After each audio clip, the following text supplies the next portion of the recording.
Hi everyone, my name is Austin Plummer, and today I'll be talking about my meal recommendation app as well as the insights I was able to derive from my implementation of empathy as it relates to human-centered design. Let's go ahead and get started. So to first discuss the problem that I am addressing, we're talking about my meal recommendation platform. So this platform will allow users to do is to go into their kitchen with their phone or computer or whatever kind of mobile device they are using, and input a list of ingredients they find around their kitchen. So this input a list of ingredients will then return back to them a list of recipes that can be made with those ingredients. So they'll be able to go in and just not have to worry about figuring out what they want to eat at night, what they want to eat during the day, how to meal prep, anything like that. You can kind of have this easy to go to solution that allows you to just understand the ingredients you have and how they can best be used.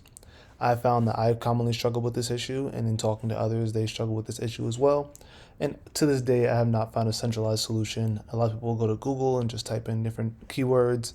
Myself, I may scroll through Instagram and find different recipes, but there's a lot of different temporary and partial solutions out there, and there's no real centralized solution. So my target audience is millennials and Gen Zers. These are the groups that are more likely to use an app or pull out their phone or laptop when they're in the kitchen, as opposed to possibly older generations that will go to a cookbook or just kind of stick with what they know. But in helping these users, help them to save time, be able to explore new recipe ideas and just find different things that they can do with the food that they have, but also encourage healthier eating habits as these recipes will also come with the nutritional information that guide your nutritional decisions as you go about making your meals and planning out your days. So first, I wanted to try to observe these users. The two areas I decided to use observation in are in the kitchen and in the grocery store, as these are the two areas where you're most commonly going to be looking for and or finding ingredients. In the kitchen, looking at my little sister, she lives with me now, so watching her as she kind of figured out what to eat on a regular basis and just kind of figuring out what to cook. I saw that she commonly just was go to the kitchen, open the fridge, and just see whatever was in there and find something to make with what she had. She would go based off of what she knew or recipes she had seen in the past, or even just kind of throwing random things together and seeing how they work out. So watched her do this a couple different times and just saw the patterns of kind of going back to some of the same old recipes and not being able to really explore different avenues. And in the grocery store, I went grocery shopping for myself. I stopped from time to time to just watch other people went about grocery shopping. A lot of people would have their lists out on their phone. Some would just be walking up and down aisles aimlessly, trying to figure out what to buy, just trying to figure out how to best approach the ingredients that they're going to purchase.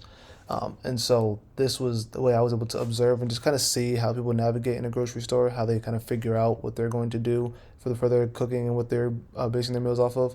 Some were in there with children, so they're basing off of what their children wanted. So all just kind of depended on the factors that surrounded that person in that moment while they were grocery shopping. There didn't seem to be much standardization or much. Everyone was kind of doing their own separate thing.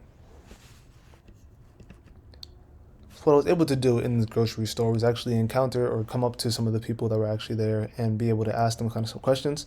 So I asked them questions about what their grocery shopping experience is typically like, how they prepare for grocery shopping, are they preparing in terms of making a list or not, are they making lists for meals that they have ready in their head, or are they kind of just going in there and seeing what happens and coming back home and figuring it out later. In the grocery store, the people I talked to, it was about a 50-50 split. Some were in there with a list, and the list was made for specific meals, so they knew exactly what they were going in there to get.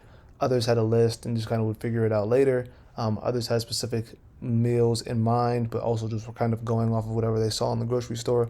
So a lot of different responses to what I saw in the store, but it was pretty much a 50-50 split as far as whether they were prepared to go in or whether they weren't prepared to go in.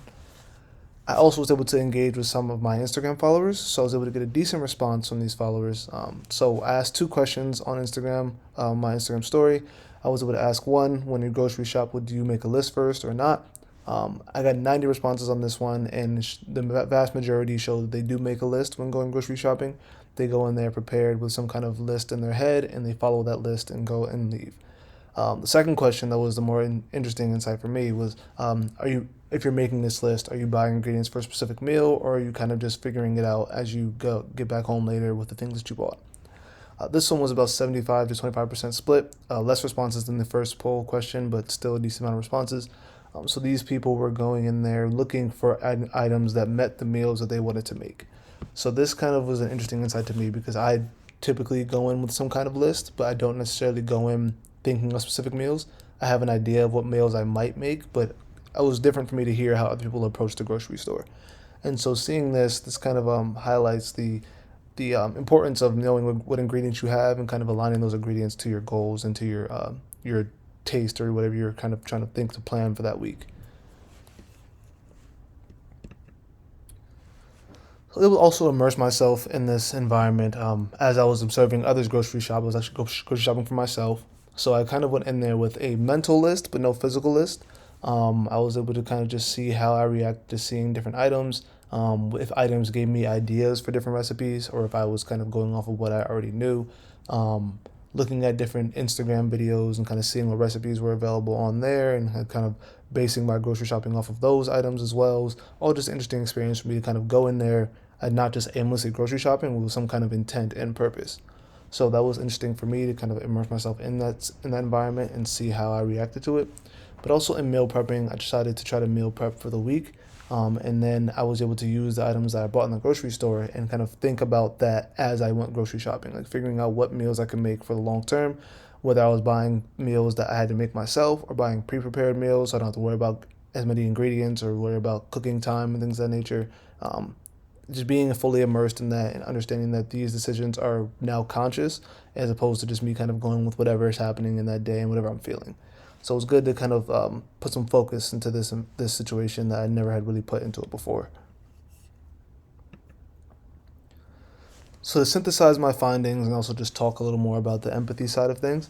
One, with observation, I kind of saw people have an idea of what they want, but ultimately are always going to be influenced by what they see in the store or what is around them. As I mentioned, some people were in there with their kids, so they were kind of influenced by what their kids wanted, or they were influenced by just seeing different alternatives to the options that they normally would get. So whatever was on sale that day, that those things all play into what someone is going to buy at the grocery store. So it's kind of interesting to watch people do that and see them react to different deals and react to different stimuli around them. Engaging. It was interesting for me for sure to be able to just walk up to someone and ask them questions about what they do when they're grocery shopping. It's such a common task, such a monotonous task at times. We don't really think about it. But to hear how people kind of approach that was very interesting.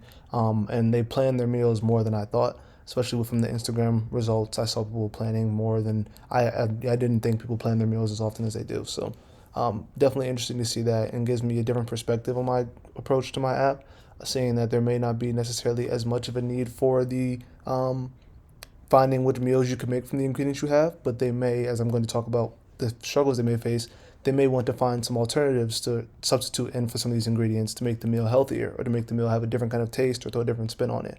So being able to look at that avenue of approaching this app as well is going to be something that I can be able to provide these users as well. And immersing, I was able to find that there's kind of no standard. Seeing it even for myself, like I have not necessarily any kind of standard when I go in there. I'm kind of just going off of how I feel that day. There's no right or wrong. It's just kind of what you want. It's food. It's gonna be what I'm feeling in the moment, what I'm wanting to eat that day. All that's gonna play into what I decide for myself as well. And I understand others feel this exact same way. And so again, just kind of in the struggles people may face, just finding different meals to make and understanding what ingredients they can use to substitute into their meals. I also forgot to mention in the beginning of the presentation as far as visualizations, being able to provide the nutritional information, nutritional context for their foods, so that people may be able to maybe making these meals regularly, but they may not know what the nutritional value of the food that they're eating actually is. So being able to provide that visualization for them may be able to help them to understand what they need to substitute out or how they can adjust their eating patterns to better suit the goals that they've set for themselves as far as health and fitness and such. So being able to just kind of see these things from another perspective, put myself in the user's shoes, and understanding that there is a lot more to this than what I may have thought from my perspective, from my problems that I face. These people are going to be having their own experiences and their own issues they want to address as well. And so being able to get more into this, I think will be helpful for me just as I plan out my visualizations and just plan out the user interface of the app and also just the functionality. So this is definitely a very insightful experience for me. Looking forward to continuing to move forward as we learn more about the human-centered design and understanding how we can better make this app suited for our users and the resulting outcomes of the visualizations as well. So thank you.